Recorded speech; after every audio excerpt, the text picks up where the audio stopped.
And welcome back to the David67 Celtic News YouTube channel.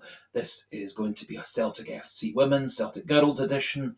And so if you don't follow the Celtic Women's side, there will be a video regarding the Celtic men's side later on today. Today's video is going to be a quick post-match reaction to Celtic's 5-0 win against Queen's Park. This is Celtic's game in hand.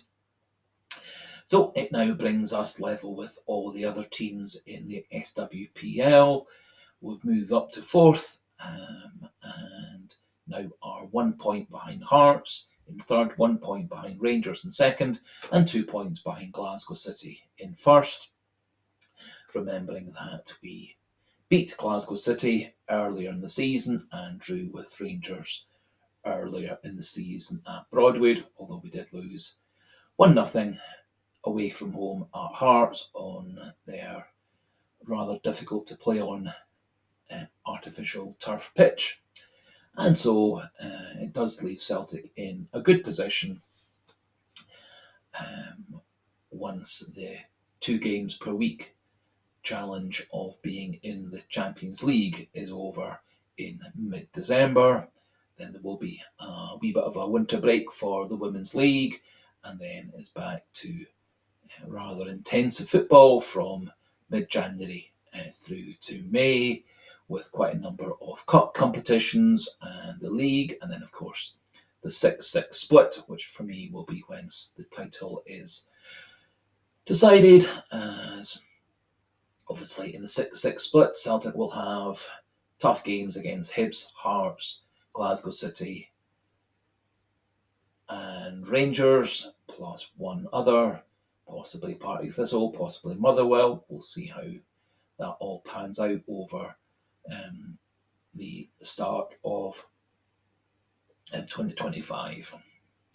Before we do crack on with the actual video, which we'll be looking at the goals, we'll be looking at the stats, and one or two other wee observations regarding Celtic's team at the moment.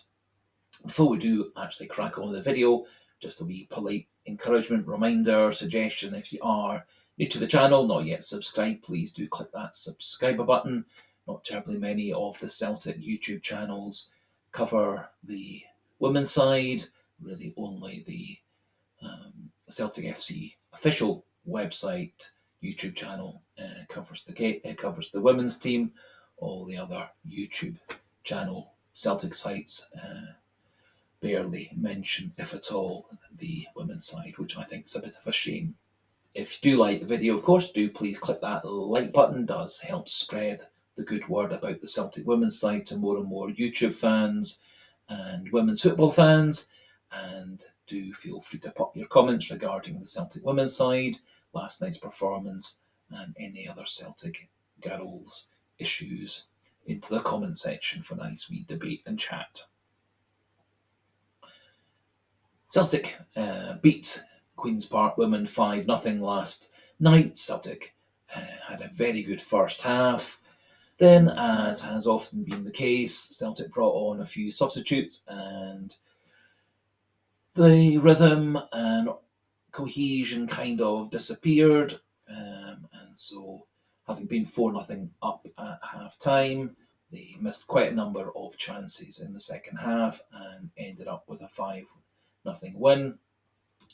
The main thing is the 3 points, of course, but it would be nice if Celtic were putting away more of their chances they're creating, as they are creating a heck of a lot of chances, but not hitting teams for double figures, as was the case a few times last season.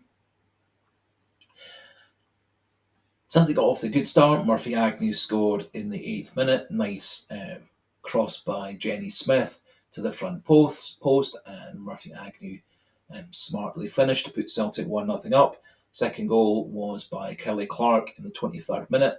Corner kick coming in, and Kelly Clark nodded the goal to put Celtic 2-0 up. Celtic had wasted by this time 2 or 3 chances by Saoirse Noonan. However, we did add a third goal A Shannon McGregor shot, rebounded and hit one of the Queen's Park defenders for an own goal. So Celtic 3-0 up after 25 minutes. And the first half scoring was completed in the 26th minute by Lucy Ashworth-Clifford, who had a right foot shot into the top of the net. Celtic were unable to add any more goals in the first half, despite being very much on top.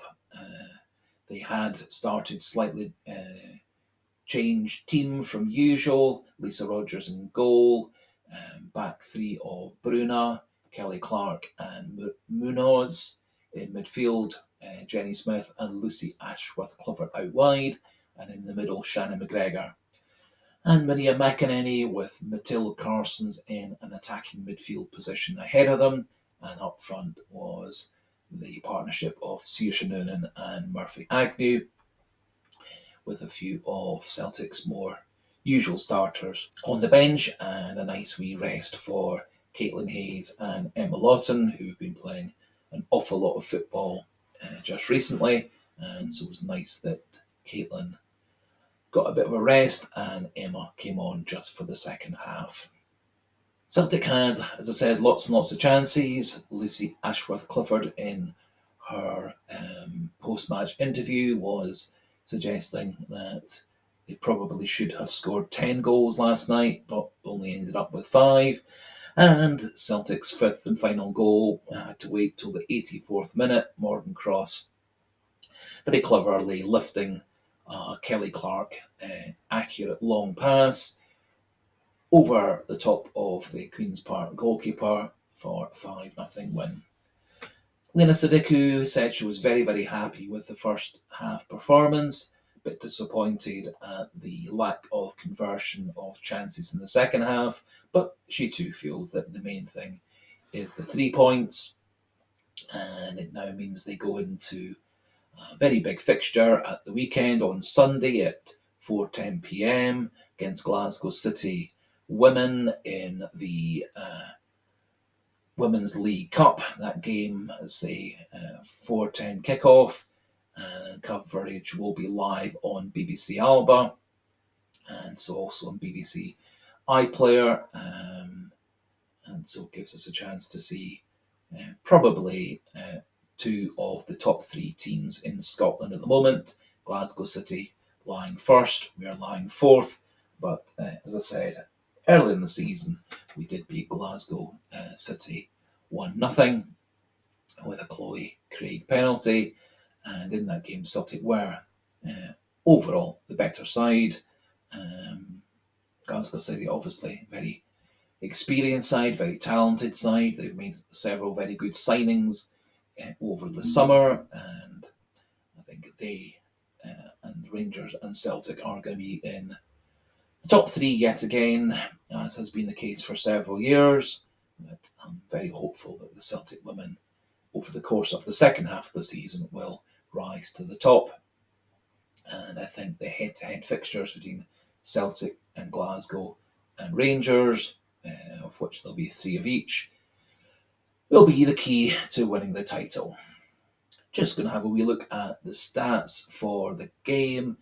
Possession was 66-34 in Celtic's favour, 24 shots to Celtic, 6 for Queen's Park, 11 on targets for Celtic, 3 for Queen's Park, 9 off targets to 2 in favour of Celtic, 4 block shots to 1 in favour of Celtic.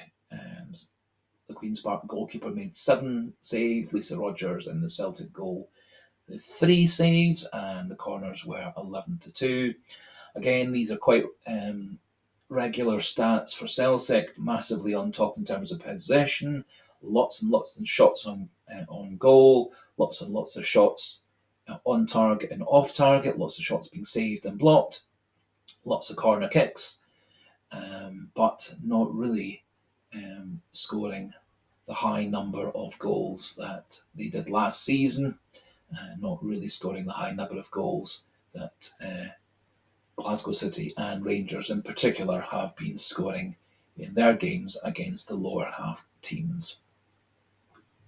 However, one of the things Elena Sidiku is having to do is, as I said, juggle the fact that so often she's playing 2 games per week, and so having to watch playing time, recovery time, and also having to deal with several injuries and niggles to her team. And so I think partly Celtic not really being able to score goals in double figures is coming down to a little bit of lack of putting the same 11 on the pitch week after week after week. And so a wee bit of the cohesion, organisation, and understanding between players is not quite there.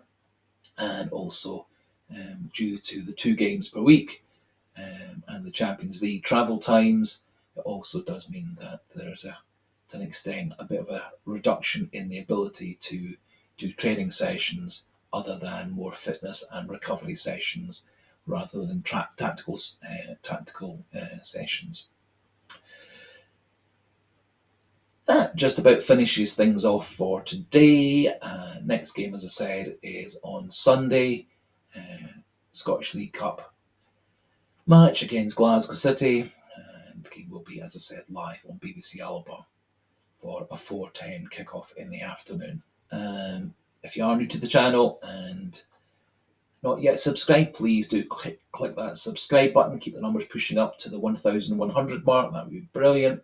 If you like the video, please do click the like button. It does help the channel get more coverage and does help Celtic Women's side get more coverage via YouTube. And do pop your comments regarding the women's side, the players, the performances, the formations, the tactics, etc. into the comment section for a nice wee debate. And so until the next women's video, goodbye and hail, hail.